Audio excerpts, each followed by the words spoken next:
Então, bom dia a todos. Vamos dar início à nossa aula de desenho mecânico. Hoje, segunda-feira, 12 de abril, turma do horário AB Manhã. Nossa aula de hoje nós vamos discutir sobre dois elementos presentes, dentro do desenho mecânico, elementos esses padronizados de máquina, no qual são responsáveis por diversas ações dentro do conjunto que compõe o produto ou equipamento final. São os eixos e as chavetas, tá? Primeiramente, a gente vai começar a falar sobre eixo, para a gente compreender o quão importante esse elemento ele é dentro da engenharia como um geral, a fim de trabalho, das formas de trabalho e finalidades do mesmo. Eixo é um elemento mecânico estático, oscilante ou rotativo, tá? Geralmente de seção circular, onde são montados outros elementos mecânicos que sejam de transmissão ou que transmitem movimento entre pontos distintos de sua seção. Vou explicar isso para vocês melhor. Primeiramente, o eixo. 3 formas que ele pode ser: estático, rotativo ou oscilante. Estático é um eixo parado, um eixo que não se move. Ele está ali estaticamente parado e o que se move está em torno dele. Eixo de bicicleta é um exemplo, tá? Rotativo, o eixo de um motor elétrico, ele tem um movimento retilíneo ali, em torno do seu eixo, ele gira. E um eixo oscilante é aquele eixo que não faz um período completo, podemos falar assim, ele não completa a revolução, ele fica trabalhando apenas num período ali daquele eixo. Por exemplo, uma gangorra, um pêndulo, o eixo de um pêndulo, que ele trabalha apenas uma seção e não a volta por completo, Usualmente de seção circular, normalmente os eixos são cilíndricos, ou não. Existem eixos que não são cilíndricos, isso é comum também, seção quadrada e assim por diante, onde são montados elementos mecânicos de transmissão, ou eles transmitem movimento ao longo do seu corpo. Os eixos podem ser fixos, trabalhando como apoio, sujeitos à flexão, ou móveis, giratórios oscilantes, transmitindo movimento e torção, tá? Então, dependendo da forma construtiva e do regime de trabalho do eixo, estará diretamente associado aos esforços no qual eles são submetidos, Quais são as características que ele receberá em função do regime de trabalho. Quando fixos, se apoiam chamados nos apoios, quando móveis são chamados apoiados sobre os mancais, moentes, que podem variar conforme a sua aplicação. Então aqui a gente tem um desenho simples de um eixo. O eixo ele não tem um padrão construtivo geométrico, tá? Isso aí varia de aplicação, projeto, finalidade. O que a gente tem padronizado no eixo são, primeiramente, as regiões de apoio de mancal, ou moentes. Se ele é estático, é um apoio. Se ele é dinâmico, se ele gira, oscila, ele é um moente, temos alguns esbarros, geralmente algum dos eixos, a região de assento ou apoio e alojamentos, que pode ser um alojamento de um rolamento, de uma engrenagem ou até mesmo de uma chaveta, que a gente vai falar já já. Tá? Lembrando que nossa aula é bidirecional, qualquer dúvida, questionamento é só comentar, só falar. Primeiramente, o eixo simples, o eixo simples, ele pode ser fixo ou móvel, estar em rotação, serve apenas para apoiar as peças de máquinas, fixas ou móveis ou oscilantes, mas não transmite movimento torsional, sendo, portanto, sujeitos apenas à flexão. Então, o eixo simples é aquele eixo que está preso, fixado numa certa região, uma aplicação, e ele serve apenas como apoio ou elementos móveis giram em torno dele. Coloquei 2 exemplos muito práticos, talvez, aqui. Para quem não conhece, o eixo de uma bicicleta aqui, como a gente comentou, o eixo da bicicleta ele é parafusado, estático, ele serve como apoio. E aqui nós temos rolamentos, onde tem um cubo de roda e a roda gira em torno do eixo. Mesma coisa aqui, uma ponta de eixo de um skate, né, o truque de um skate. Então, nós temos aqui um eixo estático, aonde a rodinha é parafusada, e a roda gira em torno desse eixo. Esse eixo ele é estático, ele não se move. Eixo fixo é um elemento não rotativo, usado para suportar elementos girantes, como, por exemplo, eixos de bicicleta, eixos que suportam polias, ponta de eixo de skate, entre outros. Então, são diversas aplicações. A ponta de eixo de um carro é similar ao sistema utilizado na ponta de eixo de um skate, tá? Mas não a roda de tração. A gente fala que é a roda livre. Eixo árvore, né? Nós falamos de árvore quando a gente falou de rolamentos. O eixo árvore são aqueles que transmitem momento de torção, portanto, podem ser solicitados contra a torsoflexão, torção ou torsoflexão. Flexão, torção ou torsoflexão. O que acontece? Eles são eixos que ao longo do seu corpo é transmitido potência. Como assim, professor? Você tem em alguma extremidade, por exemplo, ligação de uma polia, uma engrenagem, que vai ser transmitido o movimento para outra polia, outra engrenagem na outra extremidade do eixo. E dessa forma, a potência, a energia passa ao longo dele. Quando essa energia passa ao longo dele, né, ele sofre ali uma torção, essa tendência de torção.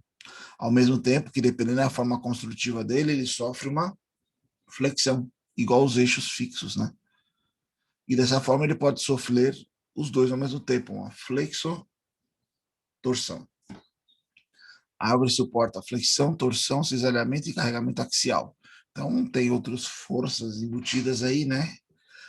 Aqui nós temos um eixo, por exemplo, ó, ele está apoiado no centro, do lado a gente tem uma extremidade, outro elemento na outra, e a potência desse lado dessa polia é levada a outra engrenagem ao longo do eixo, tá? O eixo rotativo é um elemento que transmite potência ao movimento de rotação através do uso de polias, engrenagens, acoplamentos e assim por diante. O eixo de motor elétrico, por exemplo, ele transmite potência lá do estator, lá do lado dele, onde tem um campo magnético, até a ponta do eixo, que pode ser ligado a outros elementos aí a fim de transmitir movimento. Tá?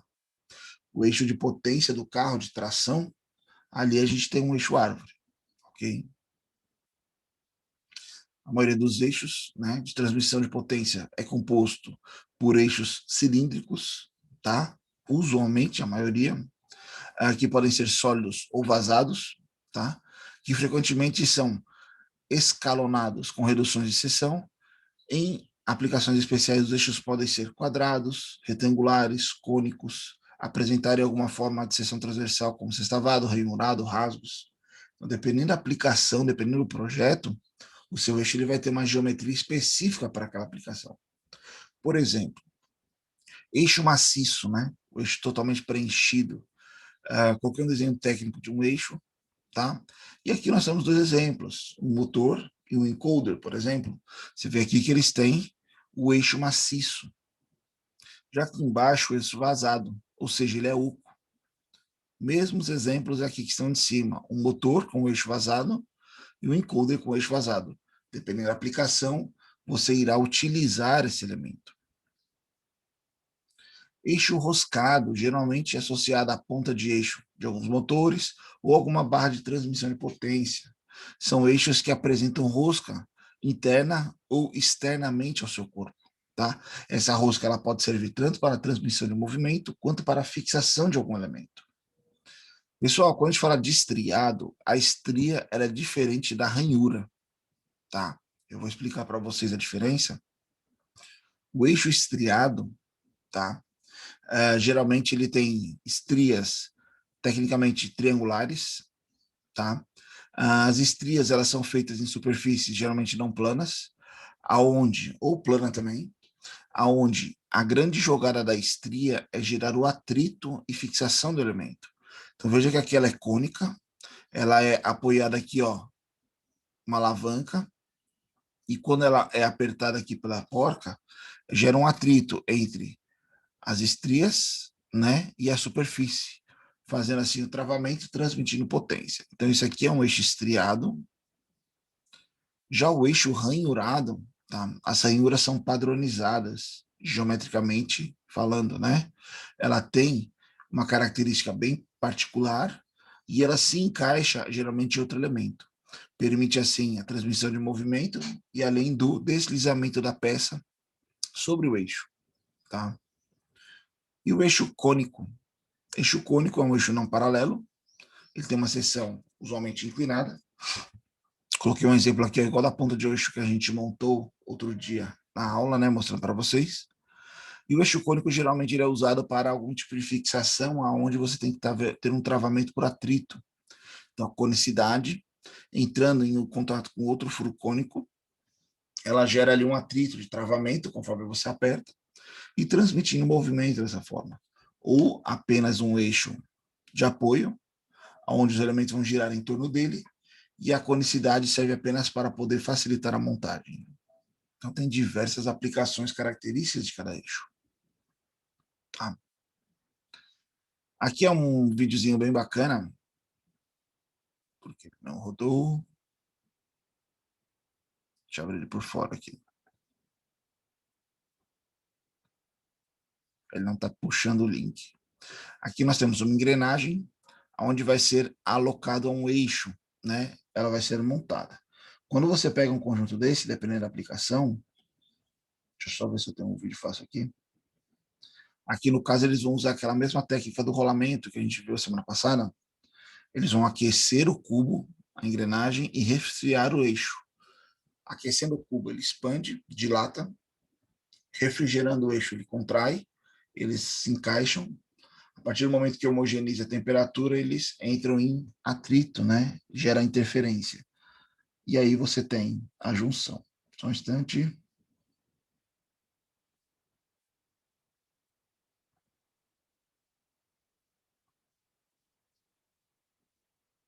Perderam alguns links dos vídeos. Pronto, olha lá. Então aqui eles estão aquecendo, né? Ó, o cubo. Enquanto um aquece, outro afere a temperatura aqui. Aquecimento por chama mesmo, tá? Não é uma temperatura muito elevada. Aí eles vão fazendo as frições, vem o eixo ó, refrigerado, ó, ele se encaixa, e a partir do momento que fizer o resfriamento, a homogeneização da temperatura, né, os dois estarem em conjunto, e gera ali o atrito, o eixo está montado e travado. Professor, eu preciso desmontar esse eixo posteriormente. Aí é meio que utilizada a força. Nós temos elementos saca-polia ou algum tipo de macaco hidráulico que vai fazer uma força para a retirada do eixo, ok? Dentro dos eixos, em função dos seus tipos, existem regiões bem características de cada eixo, tanto na finalidade de projeto, né, que ela tem uma justificativa ali, podemos falar assim, técnica, em função da aplicação, outros não, outros são bem específicos. Por exemplo, no eixo, geralmente a gente encontra alguns chanfros, né? O chanfro é aquela região inclinada na ponta do eixo. Na montagem do mancal, existia um chanfro na extremidade do eixo, né? Você vinha com a seção circular e ele tinha uma quebra ali de geometria. Esse chanfro, ele serve para facilitar a montagem dos elementos, mancais, buchas. Ele serve como um centralizador na hora do encaixe da montagem. Se tivesse somente seu eixo cortado na seção, muitas vezes é difícil você realizar o encaixe perfeito. Com o chanfro, você facilita esse alinhamento.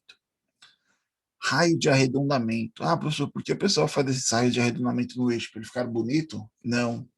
Raio de arredondamento, ele tem um efeito de aliviar o efeito da concentração de tensão.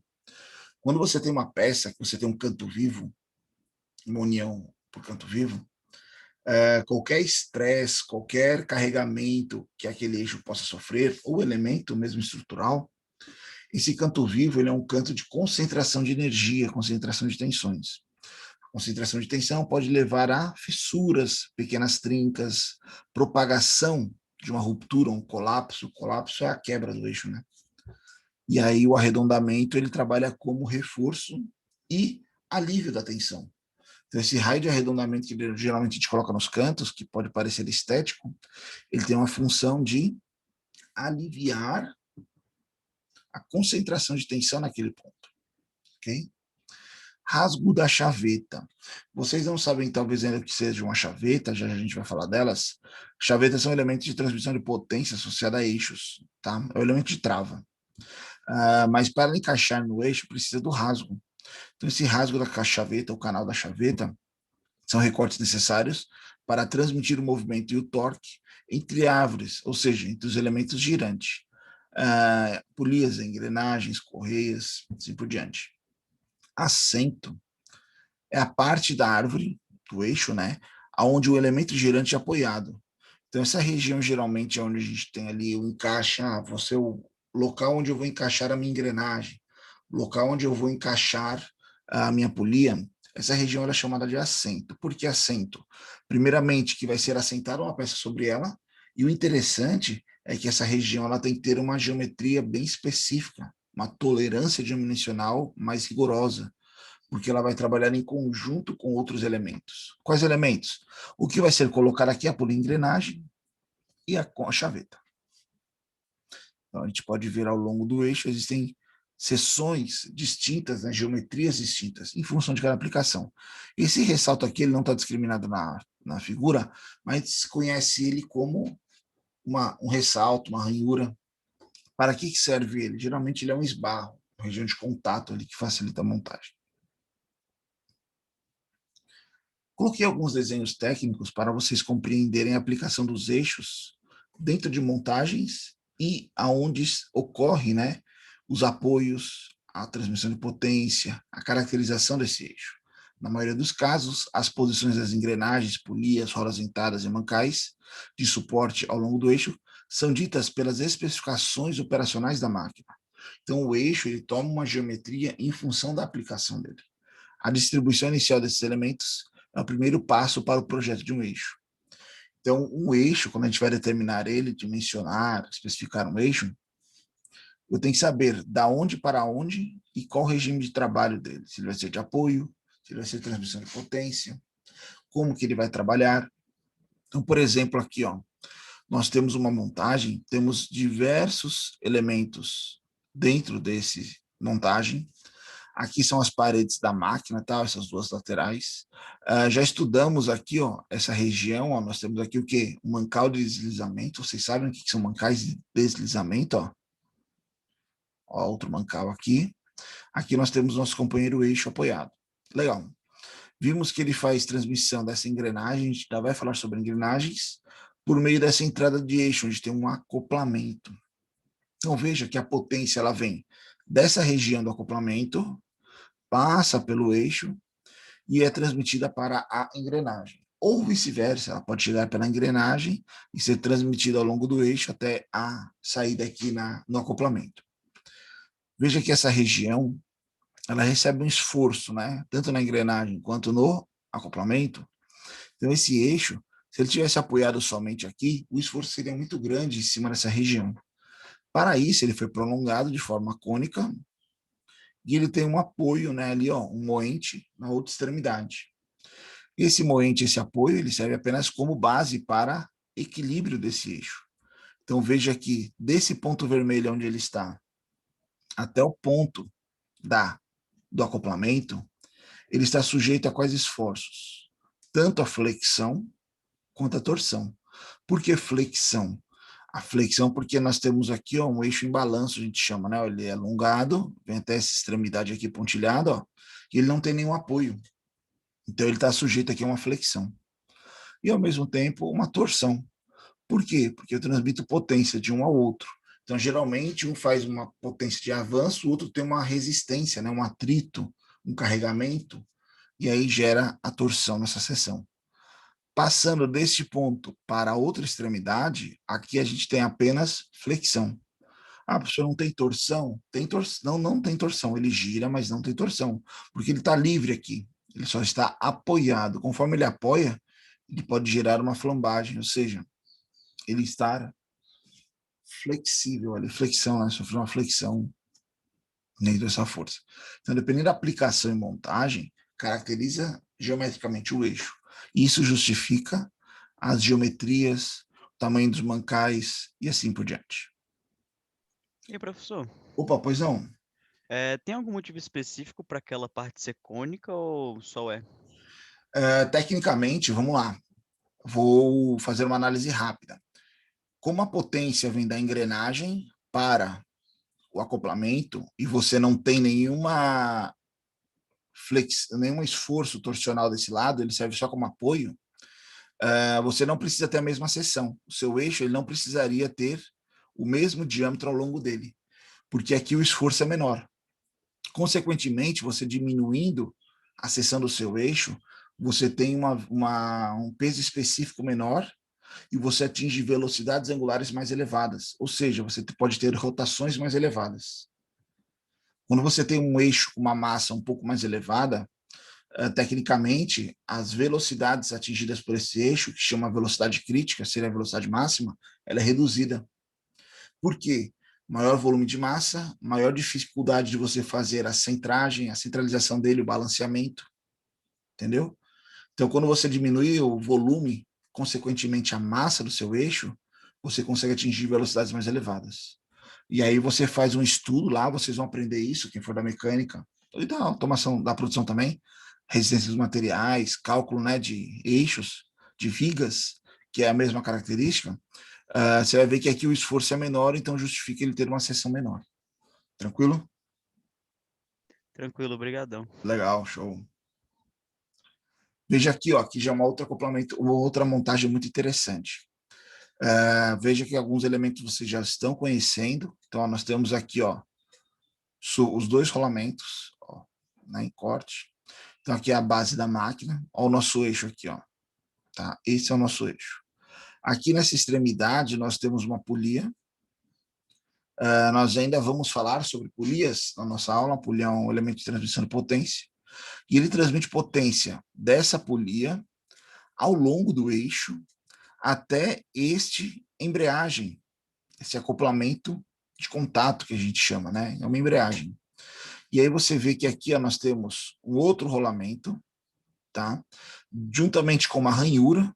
Opa, a ranhura permite o quê? Ó? Movimentação por causa da embreagem e debreagem, né? O contato ou não do disco de embreagem com o platô ali, né? Onde ele faz o contato.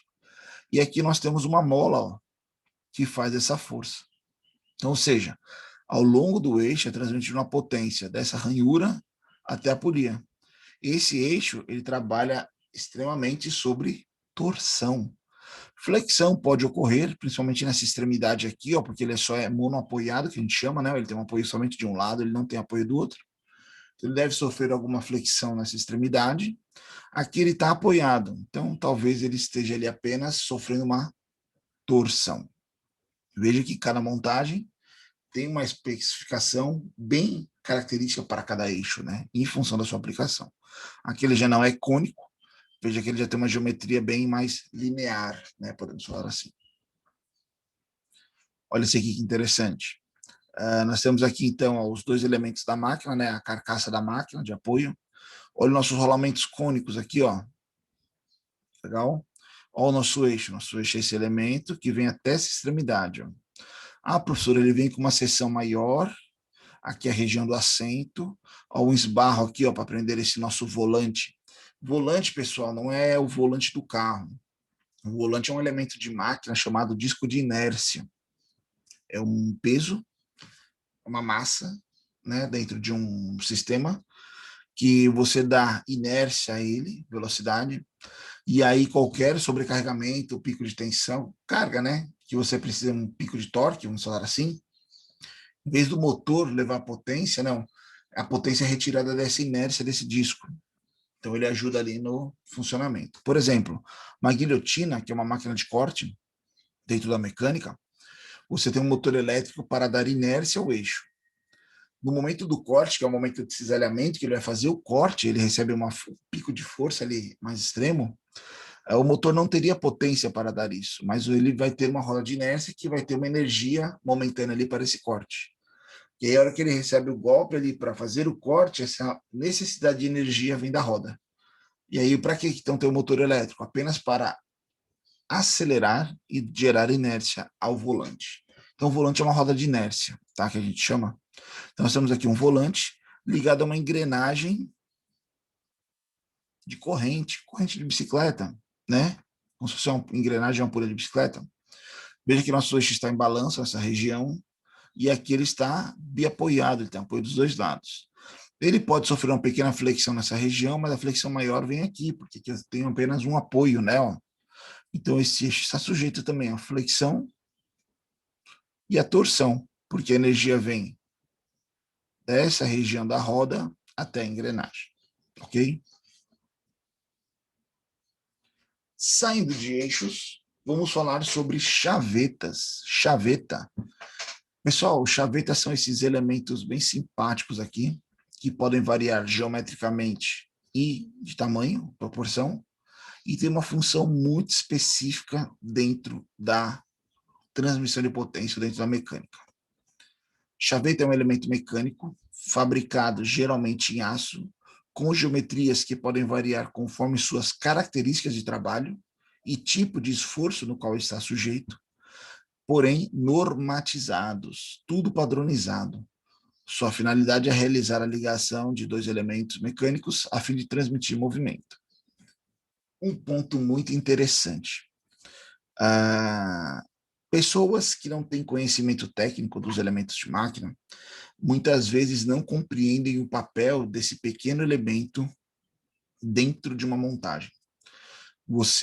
Eu particularmente já me deparei, e isso é muito comum na indústria, um elemento como esse, de custo ínfimo em relação ao equipamento. Então, você tem um equipamento lá de R$ 1 milhão, por exemplo, e você tem uma chaveta lá que custa R$ 1,50. Se essa chaveta quebrar, ela para um equipamento de R$ 1 milhão. Então, às vezes, um pequeno elemento desse é responsável também pelo funcionamento de um conjunto de sistemas. Mas por que a chaveta está ali? Primeiro, o trabalho dela. Se você tem um eixo cilíndrico e você monta sobre ele outra peça, um furo também cilíndrico, que eles estão em contato e precisam transmitir movimento, essa superfície cilíndrica, geralmente ela só serve como centragem, alinhamento e apoio, o assento, né? Quem faz o travamento para a transmissão de potência? O atrito, às vezes, não é suficiente. Entra em jogo a chaveta. A chaveta nada mais é do que uma saliência, que tem parte dela penetrada e alojada dentro do eixo, e outra parte alojada dentro do cubo, vamos falar assim, que seja um cubo de uma engrenagem, de uma polia. E essa material dele faz o travamento do sistema. Professor, uma chaveta, qual é a importância dela além de transmitir movimento? Pessoal, a chaveta ela tem um nome técnico também, denominada de fusível mecânico. O que é um fusível? Vamos usar o conceito da elétrica. Quando você tem lá um elemento, uma tensão alimentada, um componente alimentado por uma corrente elétrica, se essa corrente elétrica excede, em vez de queimar o seu equipamento, o que acontece? O fusível queima, correto? Ou seja, você tem ali um elemento descartável anteriormente, que trabalha com uma transmissão, mas qualquer excesso, qualquer elemento que possa vir prejudicar o seu sistema, ele vai queimar antes, ele vai quebrar antes. A chaveta é o fusível mecânico. Então, lembra aquele nosso equipamento de R$ 1 milhão? Se eu tiver aqui uma ligação entre a engrenagem e o eixo, de uma forma que ele não quebre ou não possa romper, ou com um sobredimensionamento nessa transmissão, e aí, sem querer, ocorre um travamento na máquina, algum problema no qual, se o seu motor elétrico está funcionando e precisa de demanda de energia, o que ele vai fazer? Ele vai mandar mais energia, mais potência, ele sobe a corrente, aumenta a potência do motor, aumenta a potência da máquina. A chaveta, que era o elemento para quebrar e fazer assim a desconexão dos dois, porque a partir do momento que ela quebra, o eixo gira livre, né, na engrenagem. Você trocaria aquele elemento de R$ 1,50, R$ 2, logicamente você tem um gasto um pouco maior de manutenção, de hora parada de máquina para desmontar e montar.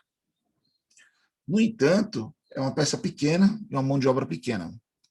Se essa chaveta não parte, você pode quebrar lá dentro da máquina uma engrenagem, um eixo, mancar um rolamento, né, ou algum outro componente estrutural da máquina. Dessa forma, você vai ter um prejuízo mais elevado, tanto em reparo de peças, quanto mão de obra para manutenção. Então, a chaveta, ela está ali, além de transmitir movimento, ela serve para você ter uma segurança dentro do seu sistema. É muito interessante o uso da chaveta. E quando você vai para o chão de fábrica, quando você vai para o dia a dia, você vê quantas atrocidades que fazem em relação a esse elemento. Muitas vezes, se sua máquina a chaveta está quebrando constantemente, não é porque a chaveta é fraca. Tem alguma outra coisa errada no seu sistema. Aí o que o pessoal geralmente faz? Reforça a chaveta para não quebrar. Ela não quebra, mas com o tempo vai quebrar a engrenagem, vai quebrar um eixo, vai quebrar outro elemento dentro da máquina. Era mais barato ele ter quebrado a chaveta e ter trocado e corrigido o problema do que ele sobrepor o problema.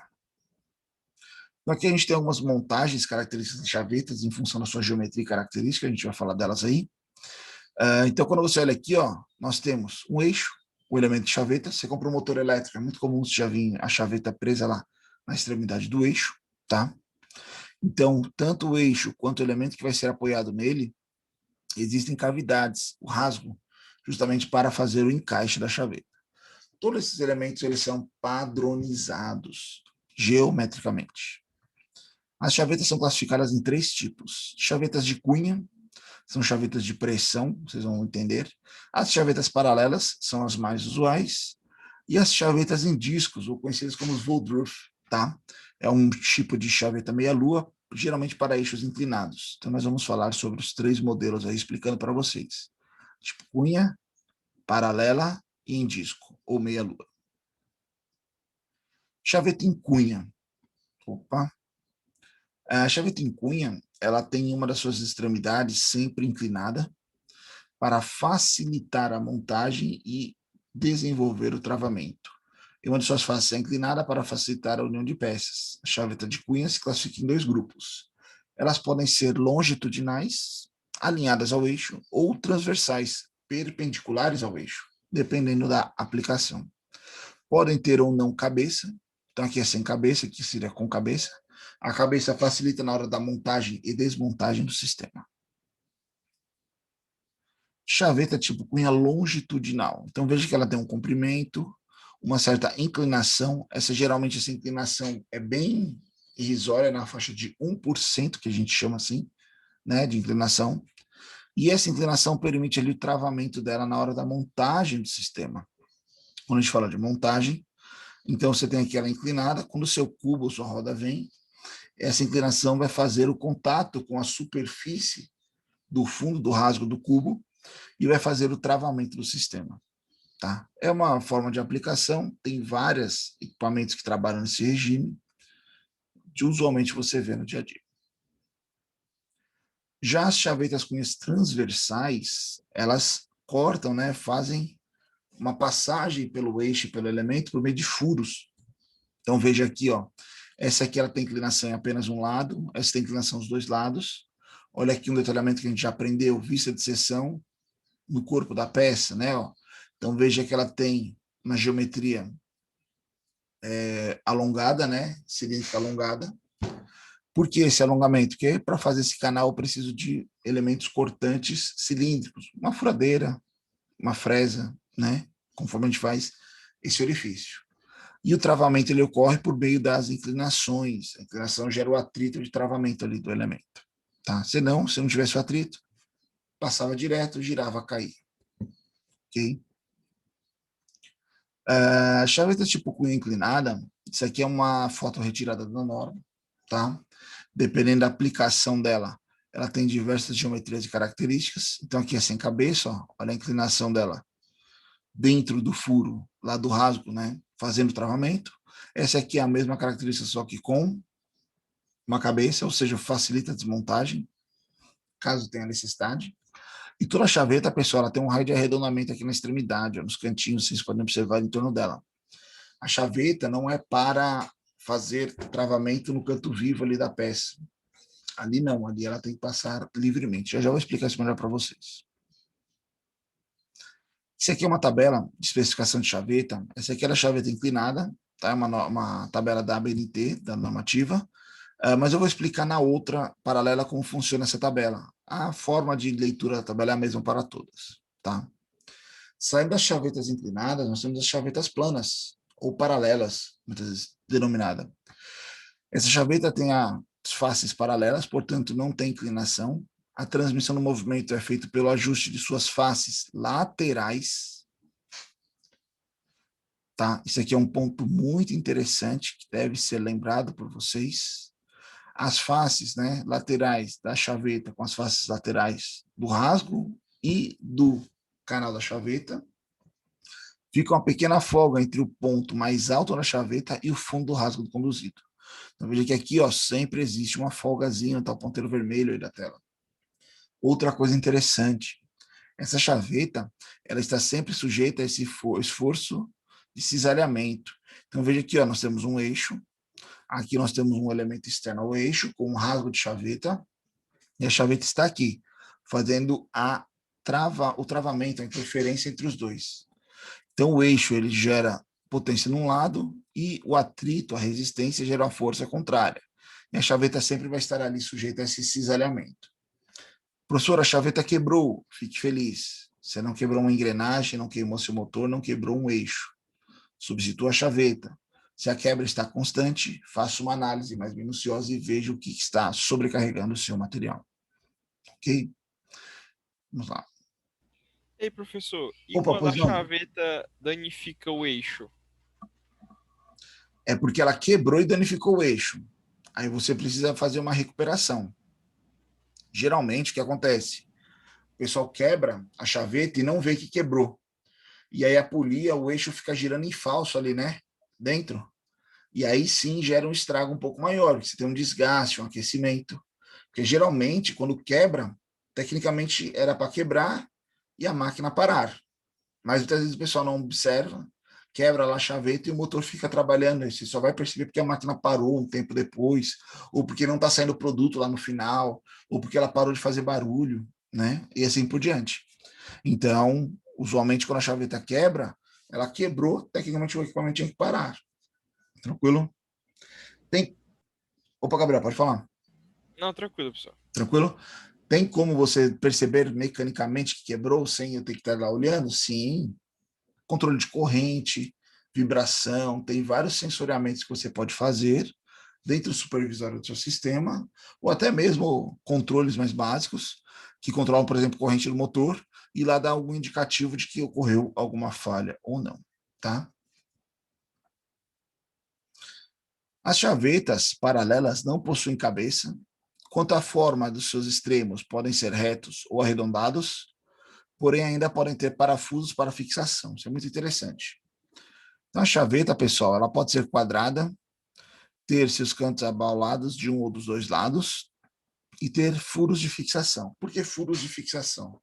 Nem sempre, na sua montagem do seu equipamento, a chaveta vai estar acessível para a montagem. Então, muitas vezes o eixo ele para numa posição onde o rasgo está para baixo, você não consegue colocar a sua chaveta e ela ficar.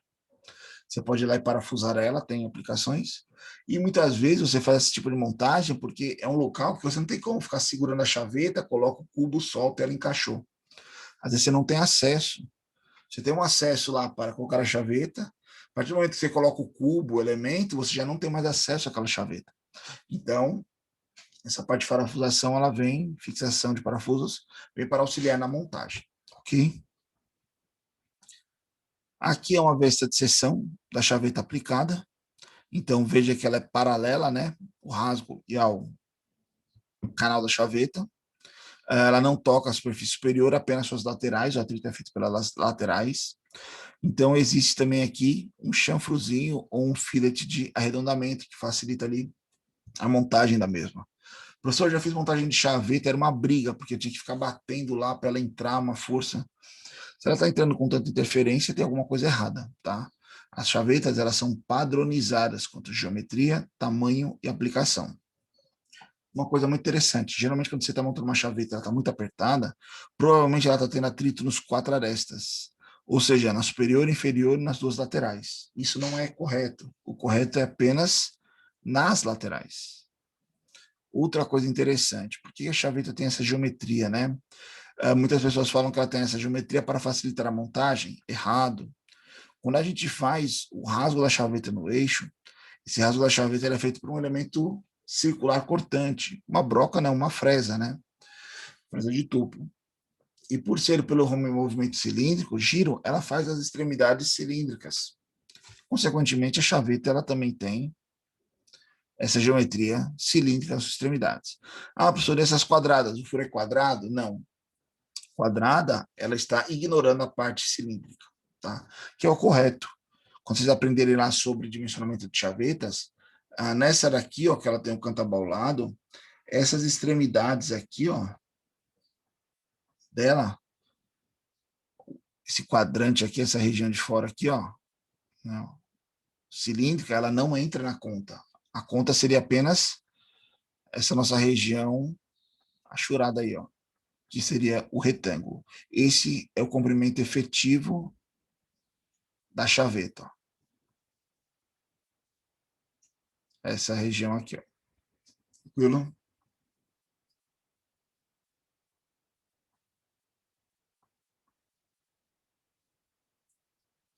Como especificar a chaveta para o meu eixo?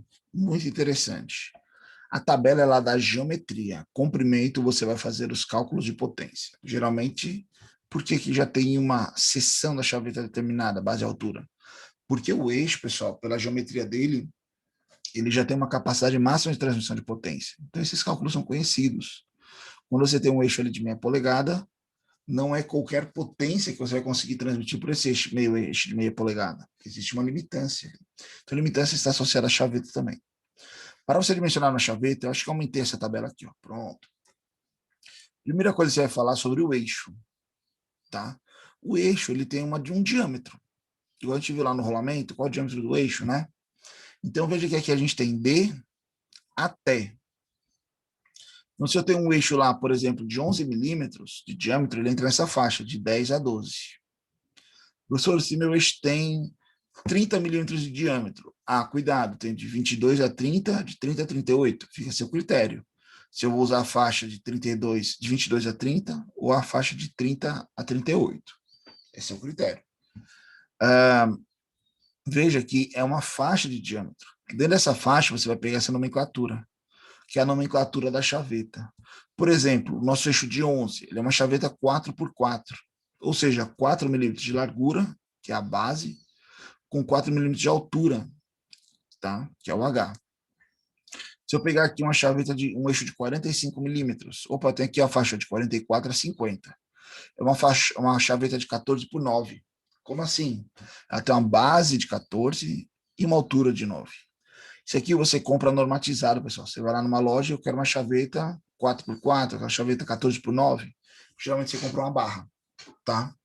Ou muitas oficinas fabricam suas chavetas em função do material.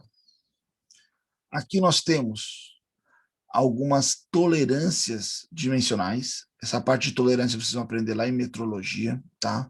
Quando ela tem interferência, quando ela tem folga. Então, você tem aqui um ajuste com folga, vejo que todas as medidas são mais. Mais quanto? 78 centésimos, 30 centésimos, né? Ó, 149 milésimos e assim por diante. 98 milésimos, desculpa, não é centésimos. E quando você vem com ajuste normal ou com interferência, veja que aqui você tem afastamento superior e inferior, positivo e negativo, ou seja, com atrito, com interferência. Isso aqui são as larguras, tá, da montagem do canal da chaveta. Outra coisa interessante, profundidade. Quanto ela penetra no eixo, quanto ela penetra no cubo. Aqui que é o legal. Vamos pegar aqui como modelo aquele nosso eixo de 45. Um instante. Nosso eixo de 45 está dentro dessa característica aqui, né? Ó. Vou fazer até aqui ao final, porque a gente vai usar todos os parâmetros. Então, se eu observar aqui, ó, onde está marcado aí na tela, nós temos um diâmetro de 45, é uma caixa-chave 14x9. 14 é a base dela, né? Ó, é a largura dela. Comprimento, profundidade são 9. Veja aqui, a profundidade no eixo é de 5,5. E a profundidade no cubo é de 3,8. Opa, professor, se eu somar aqui, ó, 5,5 mais 3,8, vai me dar 9,3. Opa, tá ali. Por que 9,3 se ela tem uma altura de 9? Lembra que existe uma folga na parte superior? Esses 3 décimos é a folga da chaveta. Ou seja, essa folgazinha que está aqui, ó, pontinho vermelho ali, ó, andando, é justamente a folga, os 3 décimos aí que você vê entre a diferença dos canais de profundidade. Tranquilo? Pessoal, a maioria dos problemas de chaveta também está associado pela falta de conhecimento e não aplicação desses parâmetros padronizados do funcionamento da mesma. Tranquilo? Então, veja que a chaveta, opa, é aqui, 44 por 50, de 44 a 50, 14 por 9, 5,5 a profundidade no eixo, 3,8 no cubo. Ok? Professor, eu posso inverter, colocar meu eixo mais raso? Não é recomendado, porque geralmente a potência vem para o eixo, né? O eixo é o elemento mais fraco.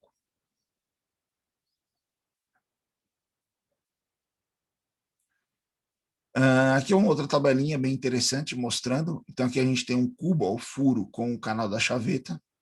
E aqui nós temos um eixo com o rasgo da chaveta. Essa foto ela é interessante. Ela mostra aqui a seção da chaveta, ó, né? E aqui as dimensões, ó. Aquela nossa lá, ó, 44 por 50, 14 por 9, os afastamentos, 5, 3,8. Todas essas características estão aqui. No desenho técnico, quando você faz esse elemento, veja que aqui, ó, professor, eu preciso de uma profundidade de 3,8 aqui no meu cubo. Pessoal, 3,8 não é essa aresta. É o fundo dela em relação ao ponto tangencial que está aqui. Professor, mas como eu chego nessa profundidade então? Sempre usando como referência. Aqui ele está com medidas para verificação. Como assim verificação?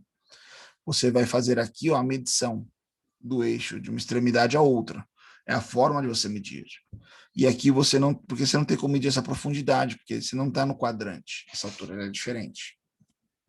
E aqui você mede internamente, né, de uma extremidade à outra para saber a profundidade. Então, você tem o diâmetro mais a profundidade do eixo. Então, cuidado. Tecnicamente, como tiver expressa a geometria, é a forma ou de leitura ou de fabricação do elemento. Tá?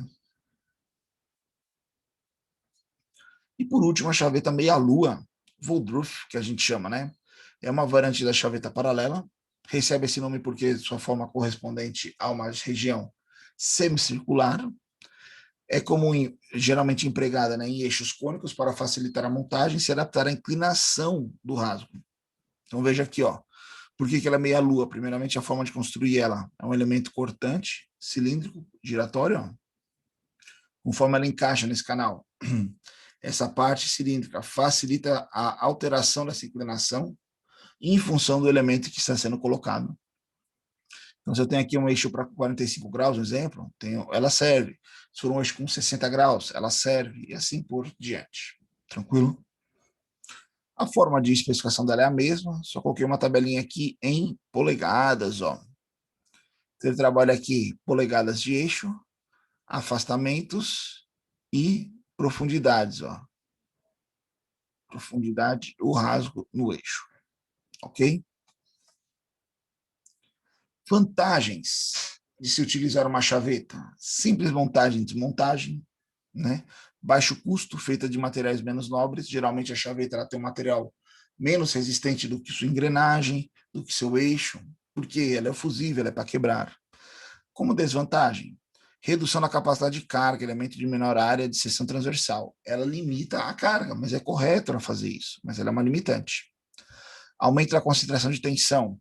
Região aqui do eixo onde a gente faz o canal e onde tem um rasgo do cubo, são as regiões que vão receber o maior carregamento de energia, de esforço. Consequentemente, é a região onde tem uma concentração maior de tensão. Dificuldade de posicionar peças com precisão. Isso é muito interessante. Muitas vezes você tem um eixo parado numa posição, o rasgo da chaveta está acompanhando ele. E eu vou montar uma engrenagem nele. A engrenagem ela tem que acoplar com as outras dentro da outra engrenagem. E muitas vezes isso não casa. E aí você tem que movimentar manualmente o equipamento até ficar no alinhamento de encaixe. Falha das chavetas, né? Elas podem falhar por cisalhamento ou esmagamento. O colega que comentou que o eixo estraga, né? Quando gira, geralmente é porque ela foi esmagada ali, tá? Ela não cisalhou o material utilizado nela tinha uma maleabilidade muito elevada, então ela foi amassando, depois rompeu. Tem aquelas que quebram de uma vez, sem muita flexão, e aí elas rompem mais fácil, de uma forma mais direta, e não trazem tanto estrago também ao eixo.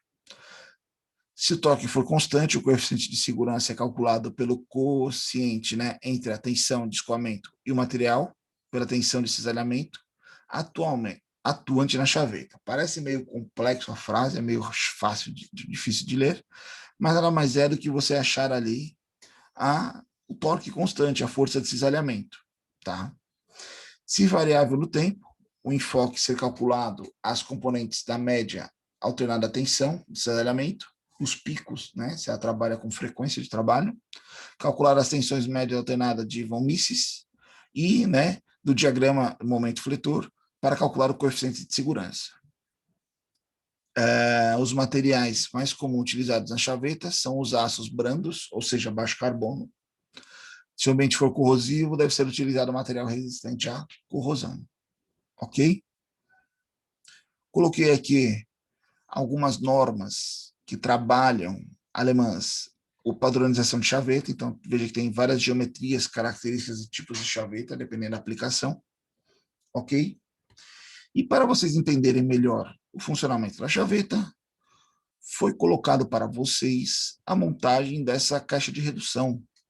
Como assim, professor? Vocês olhando no AVA, lá da nossa turma de hoje, aqui segunda-feira de manhã, nossa aula de hoje, ó, eixos e chavetas, além da aula que a gente está assistindo agora, né, ó, os slides estão disponíveis, logo, logo vai ter a gravação, nós temos essa pastazinha. Quando a gente olhar essa pasta aqui, deixa eu abrir ela aqui para a gente, só um instante.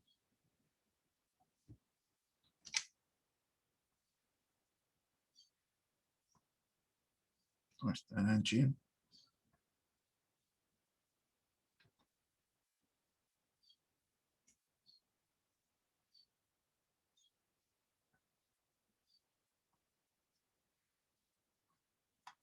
Se eu baixar ela aqui, ó, salvar o arquivo, imprimir e mostrar a pasta aqui. Dentro dessa pasta, nós temos aqui, ó, montagem da caixa de redução. O que nós vamos fazer? Só um instante. Descompactar. Quando a gente abrir essa pasta, vão ter vários elementos. Fiquem tranquilos. Exibir ícones grandes. Nós já temos aqui todos os componentes do nossa caixa de redução. Pessoal, tem engrenagens aqui, mas vocês vão aprender ainda sobre engrenagens. Eu vou mostrar para vocês. Temos um videozinho aqui, ele ficou meio rápido. Não ficou muito bacana, não. A gente gera outro. Da explosão, como ela monta e desmonta, mas nós temos aqui um PDF 3D mostrando a caixa de redução. Uma coisa interessante aqui que vocês podem começar a utilizar e aprender no PDF 3D também. A professora está montada.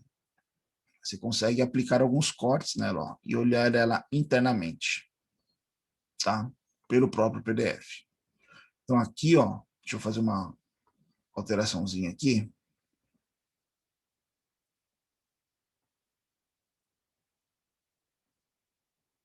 Pronto, ó. Aqui nesse corte, ó, olha que interessante. Nós temos nosso eixo, olha a chaveta, olha a folga e a engrenagem. Aqui também, ó, um eixo, olha a chaveta, olha a folga e a engrenagem, tá? Isso aqui a gente fez dentro do PDF 3D, para a gente poder visualizar o nosso sistema.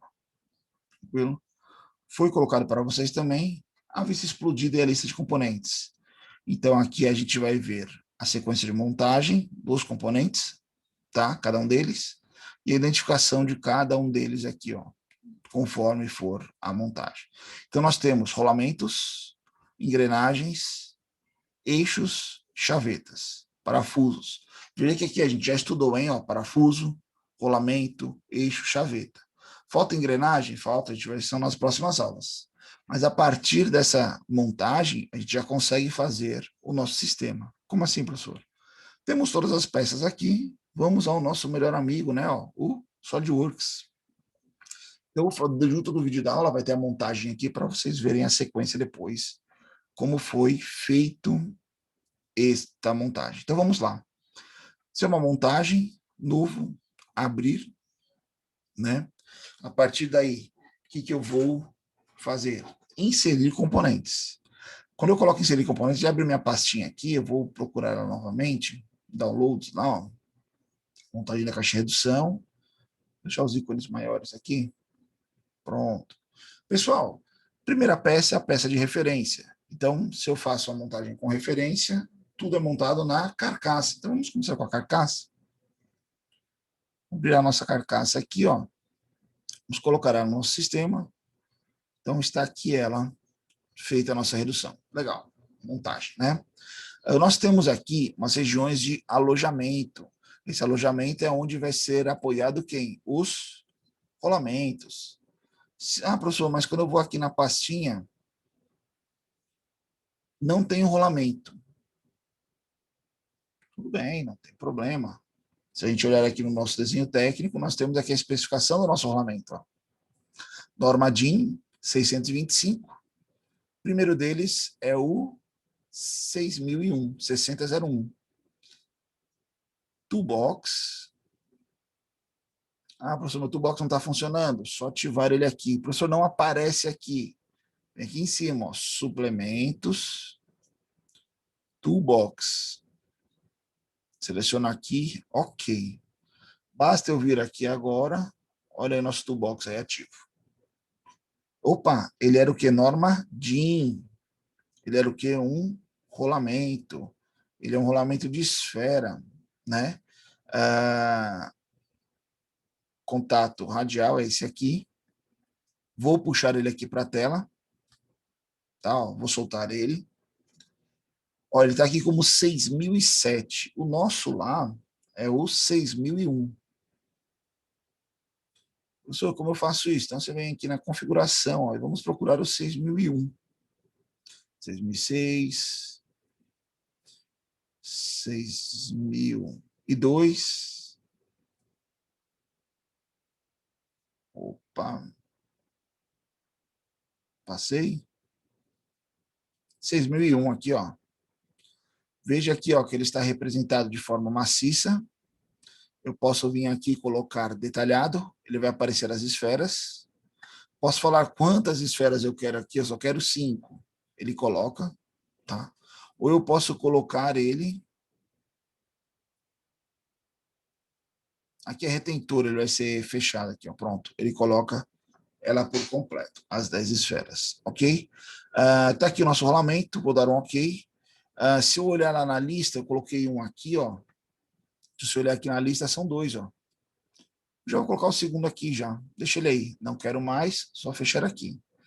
Professor, se ficar com dúvida, avaliar medidas. Eu sei que, ó, esse diâmetro externo dele é 28. Se eu medir esse meu externo aqui, ele é de 28. Opa, é onde ele encaixa.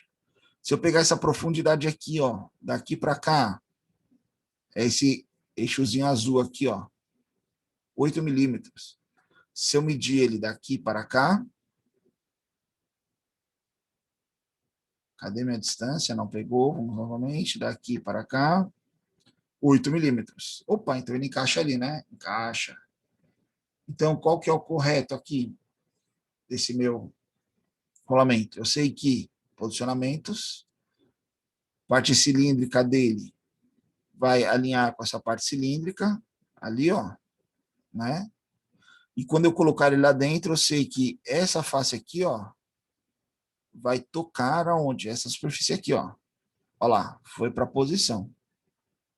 Olha aí, já temos o apoio do nosso eixo ali dentro, hein? Professor, tem outra cavidade aqui. Esse aqui, ele vai do outro lado, na tampa, tá, pessoal? Já colocar ele, deixa ele aí. Temos outro rolamento aqui, né? Se você olhar lá na listagem. Vixe, foi mal. Assustaram aí? Só para acordar vocês. Cliquei errado aqui, caiu o compartilhamento. Se eu volto aqui, ó, tem um menorzinho aqui, ó, número 3, ó. Pra vocês acordarem, foi. norma DIN 625, ó, 626, ó, ele. Legal, vamos lá, 626. Então, mesma norma, tá aqui ele, vou arrastar ele para cá, ó. Pessoal, se ficarem na dúvida, ele vai trazer o mesmo anterior. Tá aqui o norma DIN 625, só que agora é o 626. Vamos procurar ele aqui. 629, 627, 626, ó. Uma coisa interessante, se vocês observarem, é que vocês não olharam o eixo lá. Aqui ele já traz algumas características do nosso rolamento. Ó. Diâmetro interno, 6. Diâmetro externo, 19. Né? Espessura dele, 6 milímetros. Então aqui a gente já tem alguns parâmetros. Ó. Vamos colocar as esferas aí nele. Ó. Legal. Com o retentor. Ó. Vamos também deixar o retentorzinho ali.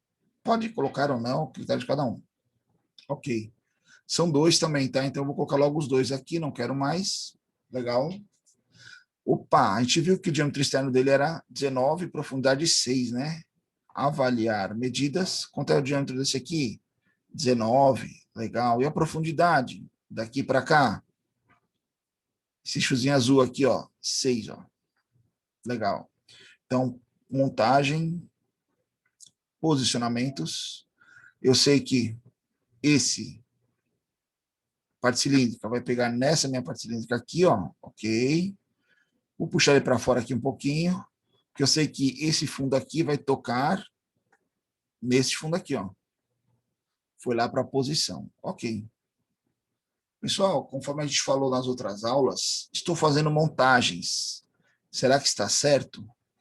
Eu posso vir aqui numa vista de seção, aplicar um corte aqui para dar uma olhada.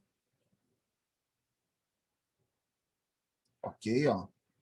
Então a gente vai conseguir ver aqui, ó, o nosso rolamento aqui, ó, colocado justamente aqui no nosso elemento, apoiado, os dois, ó. Ah, professor, será que não está nenhuma interferência? Vamos lá. Avaliar detecção de interferência. Manda calcular. Sem interferência. Por enquanto está tudo certo. Ok. Colocamos aqui os dois rolamentos. O correto agora seria a gente colocar nossos eixos. Quando a gente colocar o eixo, vamos colocar ele já pronto com a engrenagem. Opa, você tem engrenagem e tem a chaveta, né? Então vamos lá. Montagem, inserir componentes. Nós temos aqui nossos dois eixos. Eu vou selecionar os dois e abrir. Eu coloco um e o outro já aqui. Tranquilo? Vou inserir componentes. Vamos colocar ali as duas chavetas. Essa e essa. Abrir. Essa aqui é a menorzinha, eu acho, ó, é próxima desse. Essa é a maior, próxima desse. Tranquilo. Inserir componentes. Nós temos também duas engrenagens, ó, que já estão prontas lá para vocês. Abrir. Pessoal, a engrenagem, próxima aula a gente vai falar de engrenagem, aí a gente vai aprender a buscar ela aqui no software, tá? Eu coloquei ela para vocês hoje, só para facilitar, mas essa engrenagem aqui, a gente especifica tudo aqui, ó, pela propulsão, ó. Engrenagens, dentária, dente reta, ó. Então, isso aqui foi especificado por aqui. A gente vai aprender nas próximas aulas aí como fazer as engrenagens, ok? Então, como que a gente vai posicionar os nossos elementos aqui? Vamos montar nosso eixo? Primeiramente, vamos encaixar a chaveta para depois encaixar a engrenagem. Olha só, a chaveta tem um alojamento dela. Então, eu sei que o posicionamento dela é esse fundo dela vai tocar o fundo da chaveta aqui, ó. Eles se encaixam ali. Pronto. Sei que essa parte cilíndrica vai pegar nessa. E ela ainda está solta aqui, né? Ó. Sei que essa parte cilíndrica também vai pegar nessa outra aqui, ó. Pronto. Montamos a nossa chaveta aqui no eixo. Legal. Sei que esse cilindro e esse furo estão alinhados, olha lá. Ah, qual que é a interferência? É daqui em cima, aqui em cima? Não, a chaveta pega a lateral. Nessa lateral do rasgo aqui, ó. Alinhou. E aqui o nosso posicionamento é dessa face nessa face. Montamos aqui o nosso eixo, tá lá dentro a nossa chaveta, ó. Olha ela aqui, ó. Tá aí ela, ó. Tá? Tá lá de dentro. Mesma coisa nós vamos fazer para o outro eixo, né? Então, vamos lá. O que eu tenho aqui? Vou falar logo aqui, ó, posicionamentos. Que essa parte cilíndrica pega nessa. Que essa outra parte cilíndrica pega nessa. E que o fundo do rasgo toca o fundo da chaveta. Ok. Sei que esse eixo e esse estão alinhados. Essa lateral da chaveta aqui, ela toca a lateral do rasgo aqui, ó. Legal. E a montagem é dessa face, nessa face aqui, ó. Montamos nossos dois eixos, tá? Ó. O eixo menor pega aqui no apoio menor. Então, aqui, pessoal, se olhar o maior, veja que ele é vazado aqui para o outro lado, ó. Porque o eixo, a extremidade mais longa dele sai ali. Então, vamos lá. Ó. Vou falar que esse eixo e esse rolamento, eles estão alinhados, ó lá. Vou puxar ele para o lado de cá, só para fazer a montagem correta desse lado. Eu sei que essa ou essa face, elas vão tocar aqui no nosso rolamento, ó. Pronto. Posicionamos ali dentro, ó, quem? A nossa engrenagem, ó, ela até gira, ó. Por causa dos graus de liberdade que a gente colocou, né? Pronto, legal. O eixo menor, pessoal, ele não é vazado aqui, ele sai para o outro lado. Então, vou falar aqui, ó, esse eixo e esse furinho aqui, ó, eles estão alinhados. Logicamente não é desse lado, é desse, né? Sei que essa face aqui, ó, por exemplo, vai tocar aqui no nosso rolamento. Ok. E aí montamos as engrenagens.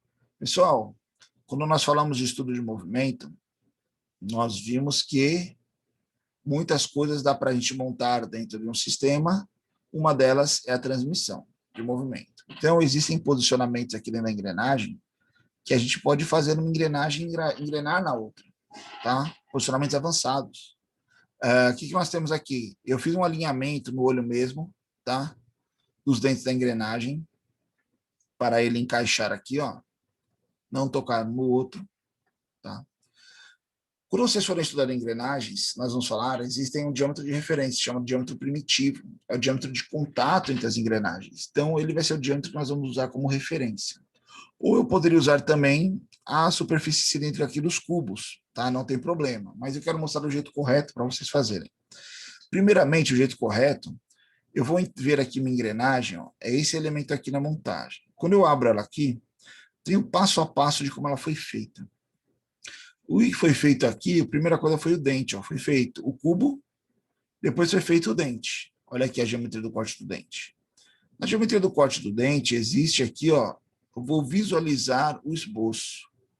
A geometria de corte, ó.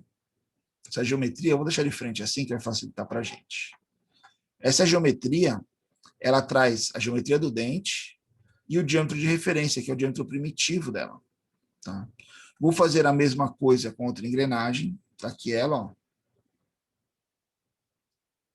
Abrir o dente, observar aqui, ó. Tá aqui o outro dente. Veja que o contato ele ocorre entre os diâmetros primitivos. É o elemento correto para se calcular uma engrenagem, é o diâmetro de referência de uma engrenagem. Então, eu vou vir aqui agora em posicionamentos, ó. Montagem, não, desculpa, não é inserir componente. Fechar aqui, posicionamentos. Não é posicionamento padrão, não é posicionamento avançado, é posicionamentos mecânicos. Temos aqui engrenagens. Vou falar que esse primeiro diâmetro estará em contato com quem? Com este segundo diâmetro. Então, ele já fez a razão aqui, ó. O diâmetro primitivo dessa primeira engrenagem é 24 milímetros. O diâmetro nominal dessa segunda engrenagem é de diâmetro primitivo 36 milímetros. Já fez a relação, basta eu dar o ok aqui. Ok, de novo para fechar. O que aconteceu agora? Nós fizemos o engrenamento. Opa, foi mal. Deu certo aí, Raquel entrar. Foi mal, Raquel, agora que eu vi. Quando você olha esse engrenamento, olha o que aconteceu agora. Quando eu clicar nessa engrenagem e mover ela, ó, a outra se movimentando. Ocorre a transmissão de movimento entre os elementos. Ó. Ou seja, nós fizemos a engrenamento das engrenagens. Engrenamento das engrenagens é complicado, né? Mas é isso aí mesmo. Vou só ocultar aqui, ó, meus esboços, não é apagar, ó, ocultar. Se eu apagar, some tudo, né? Do primeiro. E do segundo aqui, ó. Voltamos à nossa origem. Professor, é bom salvar, né? Vamos salvar ela aqui, salvar todos, sempre reconstruir. Dentro da nossa baixinha, aqui, ó, montagem. Hoje é amanhã, segunda, AB. Opa, não veio 2. 2, AB. Legal. Professor, será que está tudo certo? Avaliar, detecção de interferência, calcula. Sem interferência, legal, todo mundo certinho. Giro um, giro outro. Professor, talvez não seja muito visível aqui no eixo, mas ele gira. Ó. Olha lá a sombrazinha, um em relação ao outro, tá? Na sequência de montagem, caso você tenha dúvida, estou fazendo sem olhar muito aqui, nós montamos aqui os eixos, nós vamos colocar agora a tampa com os 2 rolamentos que faltam, tem a gacheta aqui, né, a junta de vedação e os parafusos, tá? Então, eu vou inserir a tampa aqui, ó, montagem, inserir componentes, vou colocar aqui nossa tampa. Veja que a tampa, ela também tem os alojamentos dos rolamentos, né? Então, posicionar, eu sei que esse rolamento cabe nesse orifício. Calma, puxa ele para cá. Sei que essa superfície vai tocar nessa superfície aqui, ó. Legal. Aqui tem um orifício, ó, que é justamente a saída ali, ó, desse eixo maior aqui, tá? Esse outro nosso rolamento aqui, ó, vai pegar nesse orifício aqui. Sei que esse fundo vai tocar nesse fundo. Ok. Antes de eu inserir a tampa, eu tenho que colocar a vedação, senão quando eu colocar o óleo aqui dentro, ela vai vazar, né? Tem que ter um óleozinho ali para lubrificar. Inserir o componente, junta de vedação, ou gacheta, muitos podem chamar. Posicionar ela. Pessoal, ela é cilindricamente, esses são concêntricos. Esse aqui e esse aqui também são concêntricos. Ela vai tocar essa face nessa face. Ok. E agora a nossa tampa. Cuidado. A tampa, essa face que toca nessa, ó. Só que não desse lado. Não vou começar por aí. Vou falar por aqui, ó. Posicionar. Esse furo e esse aqui estão alinhados, só que concêntrico, só que do outro lado. Esse aqui, ó, vai se alinhar com esse aqui, ó. Olha lá, ok. Se não tivesse medida certa, ele não alinharia. Agora sim, ó, essa face vai tocar nessa, ó. E nós vamos fechar a nossa caixa. Para fechar, precisamos de 7 parafusos. Se a gente olhar aqui na nossa montagem, só um instante. 7 parafusos, Allen M3x16, americana métrica. Opa, legal. Inserir componentes. Professor, o que exatamente vai fixar os eixos nos rolamentos? Somente o encaixe? O rolamento aqui é medida, é um pequeno atrito, é uma pequena interferência. Mas o rolamento, ele só tem que ter uma interferência aqui, ó. Vamos lá. Vamos analisar aqui. O rolamento, ele só apoia aqui no eixo, ó, esse aqui é o eixo, aqui é o rolamento. Ele faz um apoio com uma pequena interferência. Aquilo que a gente viu no vídeo, esquenta, coloca, ele contrai e prende. Entendeu? Porque, na verdade, aqui não é para transmitir potência nem nada.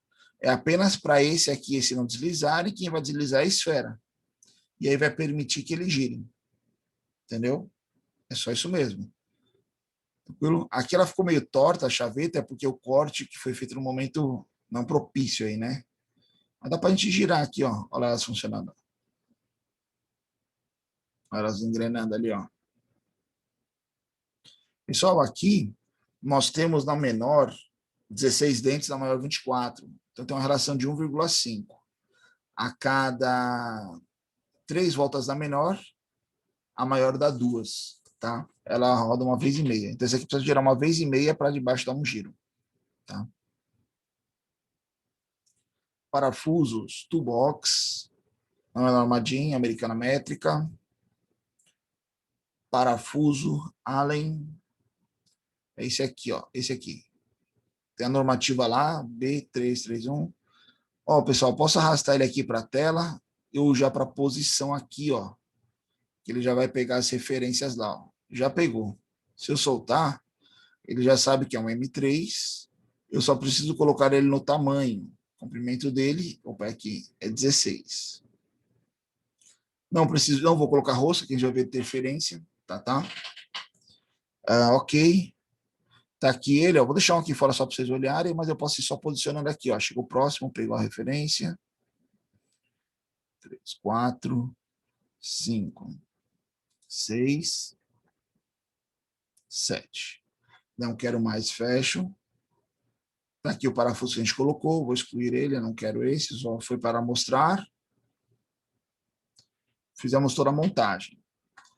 Avaliar, detecção de interferência, calcular, sem interferência. Todo mundo montado corretamente. Então, ou seja, nada sai do lugar, se eu clicar e arrastar, os parafusos estão presos, eles podem girar, mas não podem sair. Temos aqui o nosso sistema de transmissão, então se você girar um aqui, o outro lá gira, é que é meio ruim de ver aqui, os eixos ficaram cilíndricos, né? Olha lá, um gira no outro. Se você tiver dúvidas, abre um eixo. Vou fazer uma marcação nele aqui.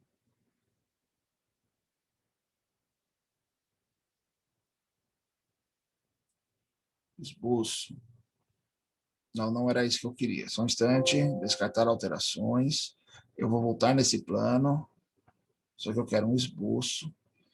Vou fazer aqui um furo, bem aleatório mesmo, só para vocês observarem. Corte, passante. Opa, tem que ser passante em ambos. Eu fiz ele na metade, só fiz na metade da peça. Pronto, temos um furo aí.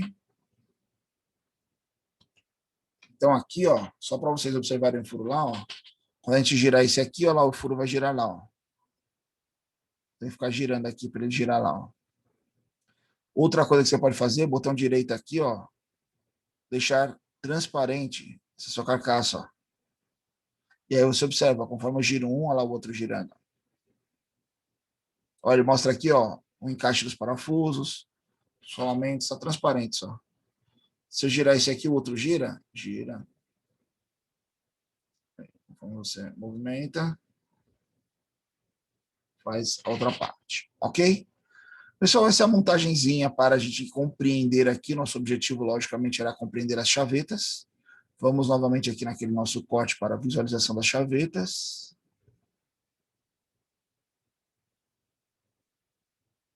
Vou pegar esse aqui agora. Ó. Legal. Então, veja que aqui, ó. Vamos tirar a transparência da carcaça aqui. Pronto. Nós temos as engrenagens, os eixos e as chavetas montadas. Então, quem faz a interferência para a potência desse eixo transmitida para essa engrenagem e engrenar nesse dente, transmitir para essa outra engrenagem que vai, por fim, chegar nesse eixo, são as chavetas, ok? E aí tem elas funcionando aí. Só um instante. Opa, aqui eu não estou conseguindo. Aqui, selecionei. Tem elas transmitindo aí. Tranquilo? Pessoal, sobre a aula de hoje, deu para compreender o que é uma chaveta? Sim, professor. Legal. Então, dentro do AVA lá já tem a nossa apresentação sobre eixos e chavetas. Temos dentro do nosso AVA também essa pastinha para fazer a montagem. E aí, tranquilo. Alguma dúvida? Por favor, os nomes aqui, ó, para a gente gerar a nossa frequência. Faltou apenas um aluno, não sei quem foi ainda. Alguma dúvida, pessoal? Questionário, comentários?